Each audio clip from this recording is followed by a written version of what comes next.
ముంబైలో metro pillar కూలిపోయిన ఘటనకు సంబంధించిన అప్డేట్ చూస్తున్నాం. ఈ ఘటనలో నలుగురికి తీవ్ర గాయాలయ్యాయి. కూలిన పిల్లర్ కారు రిక్షాపై పడింది. దీంతో కారు రిక్షా పూర్తిగా ధ్వంసమైపోయాయి. గాయపడ్డ వారిని హుటాహుటిన సమీప హాస్పిటల్ కు తరలించారు. ఈ ఘటనతో భారీగా అక్కడ ట్రాఫిక్ జామ్ అయింది. ట్రాఫిక్ పోలీసులు రూట్ క్లియర్ చేస్తూ ఉన్నారు. ముంబైలో సంభవించినటువంటి యాక్సిడెంట్ కి సంబంధించిన విజువల్స్ మనం చూడొచ్చు. మెట్రో పిల్లర్ అక్కడ నిర్మాణంలో ఉన్నటువంటి ఆ మెట్రో పిల్లర్ ఒక్కసారిగా కుప్పకూలిపోయింది. ఈ ఘటనలో నలుగురికి తీవ్ర గాయాలయ్యాయి. ఆ కూలిపోయిన పిల్లర్ ఒక కారు రిక్షాపై పడింది.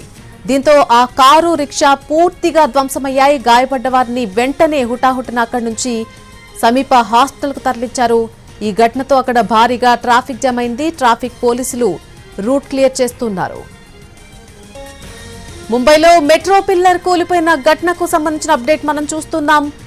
ఒక మెట్రో పిల్లర్ నిర్మాణంలో ఉండగా కూలిపోయింది. ఈ ఘటనలో నలుగురికి తీవ్ర గాయాలయ్యాయి. ఆ కూలిపోయిన పిల్లర్ ఒక కారుపై అలాగే ఒక రిక్షాపై పడిపోయింది. దీంతో కారు రిక్షా పూర్తిగా ధ్వంసమయ్యాయి. గాయపడ్డ వారిని హుటాహుటిన దగ్గరలోని హాస్పిటల్ కు తరలించారు. ఈ ఘటనతో అక్కడ భారీగా ట్రాఫిక్ జామ్ కూడా అయింది.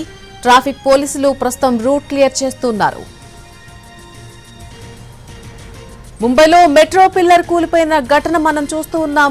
అక్కడ పూర్తిగా ట్రాఫిక్ జామ్ అయిపోయింది. ఒక పిల్లర్ నిర్మాణ దశలో ఉన్నటువంటి ఒక పిల్లర్ కుప్ప కూలిపోయింది. ఈ ఘటనలో నలుగురికి తీవ్ర గాయాలయ్యాయి.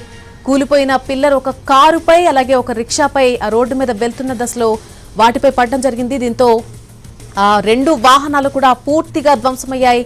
ఆ గాయపడ్డ వారిని వెంటనే అక్కడి నుంచి సమీపంలో ఉన్నటువంటి ఆసుపత్రికి తరలించారు.